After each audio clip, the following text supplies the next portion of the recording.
Ẹ kú dédé ìwòyí gbogbo ẹ̀yin olólùfẹ́ Olóyinka TNT, ẹ kú bójú ọjọ́ ṣe rí. Ètò Yinka TNT therapy ni ètò yìí fún gbogbo ọkùnrin tó ní okó lábẹ́.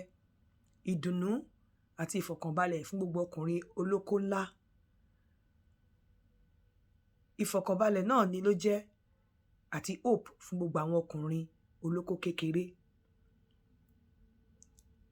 Ìjígìrì fún gbogbo àwọn obìnrin olóbò àti ìfọ̀kànbalẹ̀ oríire fún gbogbo àwọn obìnrin tó ní idọ̀ lábẹ́. Hope àti ìdùnnú fún gbogbo àwọn obìnrin gan tí wọn ò ní idọ̀. Ó kúkú ní nǹkan tá máa ń pè ní CBT ní nursing, cognitive behavioral therapy, tó jẹ́ wípé tí èèyàn bá ní problem wọ́n lè refer ẹ̀ sí pé bóyá àwọn therapy kan wà tí wọ́n máa fún èèyàn láti padà bọ̀ sípò, àbí láti bóyá ẹni tí ò lè sọ̀rọ̀ dáadáa wọ́n á fún ní speech therapy, ẹni tí oríṣiríṣi ṣá àwọn nǹkan tí wọ́n lè ṣe fún èèyàn láti mú ara ẹ̀ padà bọ̀ sípò. Ọ̀pọ̀lọpọ̀ làwọn tó ń gbọ́ ètò yìí tí okó wọn máa ń le, tó tiẹ̀ jẹ́ pé tán ti ní erection sí i, tán ti ní kókó wọn ti lé sí i, ó ti ṣe díẹ̀. Ọ̀pọ̀lọpọ̀ ni ò dámira rí tí ò tiẹ̀ mọ nǹkan tó ń jẹ́ bẹ́ẹ̀ rí, tó jẹ́ pé lórí ètò yìí ni wọ́n ti gbọ́. Unfortunately mi ò ní ṣe kí n má pe okó àti òbò ní tó ti mọ́ mi lẹ́nu ní daily activity. Mi ì lè ṣe kí n má ṣe, má sick. Okó òbò làlàlà mi ì lè ṣe kí n má ṣe. Mi ì dẹ̀ ní jẹ́ hypocrite láyé mi. Òbò lòbò ń jẹ́, okó lóko ń jẹ́, ẹpọ̀n lẹ́pọ̀n, idán ní dán lọ́yàn. Ọlọ́run má jẹ́ ń jẹ́ hypocrite láyé mi. So nǹkan tí mo mọ̀ nìyẹn, kò sí orúkọ míì tó ń jẹ́ lẹ́yìn okó àti òbò. So gbogbo ẹ̀yin olólùfẹ́ mi ẹ ti mọ̀ mí. So in tí mo fẹ́ sọ lénìí ó ní ọ̀rọ̀ condemnation àti kéèyàn ní courtesy. Gbogbo àwa obìnrin ni mo dẹ̀ máa bá sọ̀rọ̀ lórí ẹ̀, nítorí ọkùnrin ló máa ń sábà ní trait àbí ìwà tí a lè condemn. Ọkùnrin ló mu sìgá, ọkùnrin ló mu tí, ọkùnrin ló ń ṣe oríṣiríṣi, ló ń kóbìnrin. Ẹ má gbàgbé pé àwọn ọkùnrin ní ọ̀pọ̀lọpọ̀ ìgbà ká tó lọ gbé igbá wa bá wọn, wọ́n ti wà set in their ways. Tí a bá máa correct wọn pé bóyá a fẹ́ gba àwọn nǹkan kan lọ́wọ́ wọn, you cannot condemn, you can only appeal, and you can only use a corrective measure. You cannot really condemn them totally. Tí obìnrin bá ti wà in the attitude láti máa condemn, a máa wà sọ́sì, a máa sọ̀rọ̀ kọ̀rọ̀, á dẹ̀ máa nag. Téèyàn bá mu sìgá, even nínú iṣẹ́ tá à ń ṣe, there's something called nicotine patch fáwọn tó ń mu sìgá tó bá fẹ́ withdraw. Èèyàn tó ń mu sìgá ó lè fagídí sọ pé kó fi sìgá lẹ̀. Èèyàn tó ń mu ọtí ó lè fagídí sọ pé ọtí yẹn gan ó máa get used to the system to the extent pé tó bá filẹ̀ gan ó tún lè ṣe ìpalára fún. Àwọn tó ń mu drug tó bá fẹ́ gba drug lọ́wọ́ wọn kì í gbà kúgbìrì, nítorí ẹ̀ ló fi jàbẹ́ ni pé even in the world wọ́n máa mú wọn síta, wọ́n á fún wọn síta pé kí wọ́n lọ sí leave. Nínú leave yẹn wọ́n lọ fa sìgá, wọ́n lọ ẹmọ̀ wọ́n á rìn. So àwọn nǹkan tí èèyàn ti ń ṣe tẹ́lẹ̀, bóyá ẹni tó ti ń kóbìnrin nǹkan kan tó ti mọ̀ kó tó fẹ́, ó lè kúgbìrì, ìwà ló máa fi gbà á. But most of the time àwa obìnrin a máa ń condemn ni. Condemnation máa ń pa okó ọkùnrin, because condemnation máa bí nagging, condemnation máa bí sauciness, and condemnation ó máa bí pé kó má ní courtesy, ó dẹ̀ máa pa okó ọkùnrin ni. Kò sí ọkùnrin tó bá wà sọ́sì pẹ̀lú, tó lọ́rọ̀ rẹ̀ pẹ̀lú, tí okó ẹ̀ fẹ́ le sí ẹ. Kò sí. Even ọkùnrin tí ò ní owó rárá, mo máa ń sọ pé tóbìnrin bá lówó lọ́wọ́ gan ló yẹ kó wà very careful jù. Torí ìrìn tó máa rìn tó bá lówó, tó bá rìn tó bá lówó, tó dẹ̀ pé the same ìrìn náà ló máa rìn, wọ́n á sọ fún ẹ wípé torí pé o ti lówó ni. Ọ̀pọ̀lọpọ̀ wa tí a bá ń condemn ọkùnrin nínú ìwà wọn, nínú ìṣe wa, even ọmọ tá a bí, tá a bá ń sọ pé a lè fi jàgídíjà kan pé kí wọ́n change, wọ́n máa ń pàpà rebel ni. Tá bá ń condemn pé mi ìfẹ́ kó mu tí mọ́, mi ìfẹ́ kó mu sìgá mọ́, ó rí pé gbogbo inú ilé rùn ni, ó rí pé bí gbégbá ṣe inú sìgá ni, ẹlòmíì àwọlé á ní sìgá ó ṣì tẹ́ máa ó ti bẹ̀rẹ̀ sí ní nag, ó dẹ̀ ti ń wà rude. Ọkùnrin yẹn ló ń ṣe nǹkan tí ò dá lóòótọ́, but there are ways of correcting him tí ò fi ní fi pé òun lòún wà lábẹ́ ẹ̀. Tó bá wọlé tí o mọ̀ pé ọkọ ẹ̀ mu sìgá, ó dẹ̀ wọlé inú ilé rùn sìgá, ó lè ṣí window pé darling, ó ga ọ, ẹ̀yin àti sìgá yín o ní láti sọ̀rọ̀ jù, ó ti mọ̀. O dẹ̀ ṣí window sílẹ̀, o ṣe gbogbo ẹ̀. Mọ̀ pé kó wọlé, èwo ni sìgá ká máa mu sìgá òṣì gan, èwo ni ká máa mu sìgá òṣì nínú ilé, gbogbo inú ilé ṣe nu sìgá, ó ti ń nag, ó dẹ̀ ti ń sound rude.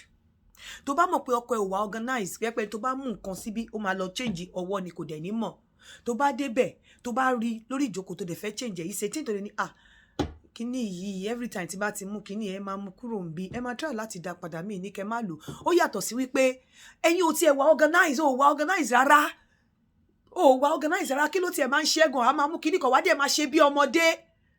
Tó bá ti ń sọ bẹ́ẹ̀ sí ọkọ ẹ̀, ó ti ń pa okó ẹ̀, ó dẹ̀ ti ń sound rude. Kò dẹ̀ lè sí peace.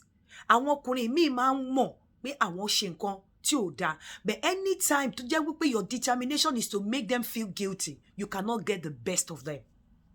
Every time tó jẹ́ pé gbogbo nǹkan tó bá ṣe fún ẹ tí ò dáa, o fẹ́ show ẹ̀ fún wọn pé ojú oníka mẹ́sàn-án, o fẹ́ fi kà lójú wọn pé nǹkan tó ṣe yóò dáa, àgbàyà ni ẹ́.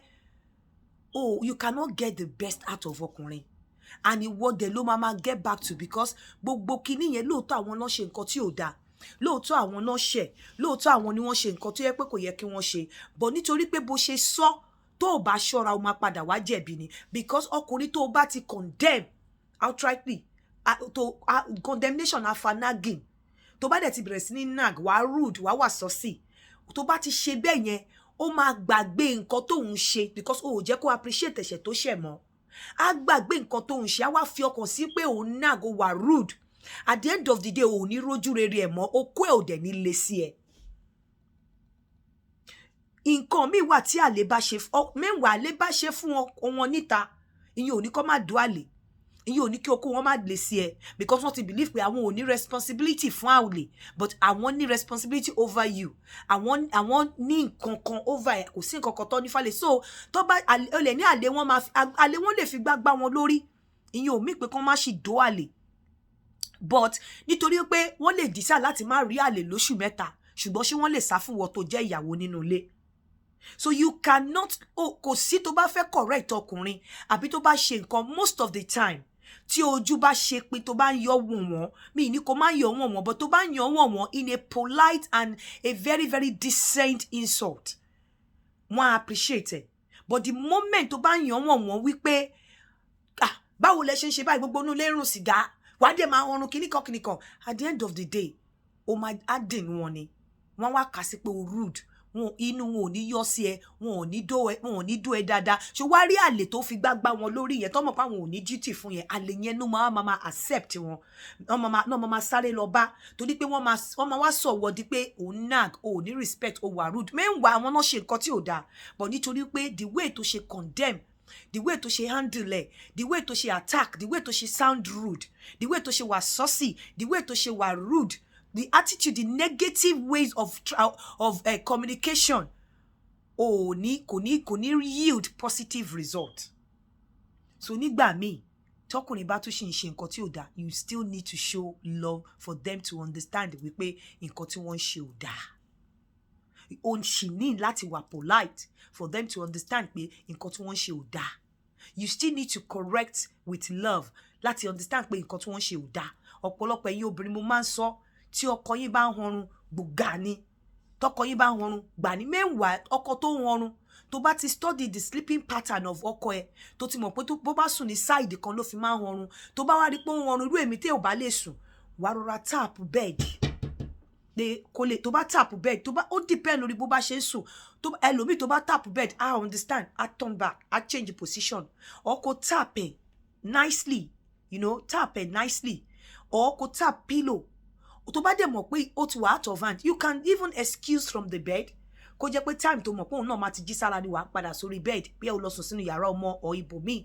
Tó bá dẹ̀ á ti understand pé nítorí, but a lot of us a máa ṣe gbògà, a máa tí ọrùn ti nígbà mi tá bá ṣe yẹn, ó show disdain, ó show pé kò sí feelings, kò sí love. Ẹni tó bá ṣì ní affection fún, ẹni tó bá ní love fún, ò ní yìí tẹ̀ bẹ́ẹ̀, ò ní gbà bẹ́ẹ̀, ò ní condemn ẹ̀ bẹ́ẹ̀. So if you continue, I'm not saying pé ọkùnrin ò kí misbehave.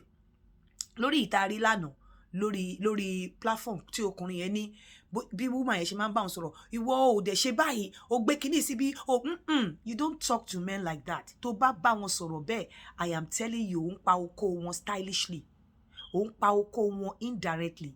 Gẹ́gẹ́ bí mo dẹ̀ ṣe sọ, ó pa oko wọn against òbò ìta, ó ń pa oko wọn against òbò tiẹ̀, ó ń pa oko wọn against òbò tiẹ̀, and ìwọ ló máa jẹ ìyà tó jù. Ẹ jẹ́ ká lọ kọ́ bí a ṣe ń condemn with love.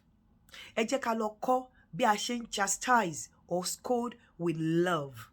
Ẹ jẹ́ ká lọ kọ́ bí a ṣe ń condemn positively, because your condemnation ó lè yield positive result, and your condemnation ó lè yield negative result depending on the way tó bá ṣe handle it. When you don't handle some negative attitude positive way, ó máa result in negative more negative attitude ni. When you handle negative attitude in a positive way, you get positive result. But when you handle negative attitude in a negative way, you get that triple negative result. Ẹ jọ̀ọ́, ẹ jẹ́ ká lọ wá nǹkan ṣe sí. Ẹ rí pé mi ò sọ nípa obìnrin torí pé mo mọ̀ pé ọkùnrin ló máa ń sábà ní àwọn trait tó máa ń fẹ́ máa irritate obìnrin. Kò ní pé àwọn obìnrin náà ò ní o, bẹ̀ àwọn nǹkan tó wà kò jẹ́ tó wà ẹ̀mọ̀ tó jẹ́ nǹkan tó ṣe kókó ò ní mo sọ yẹn.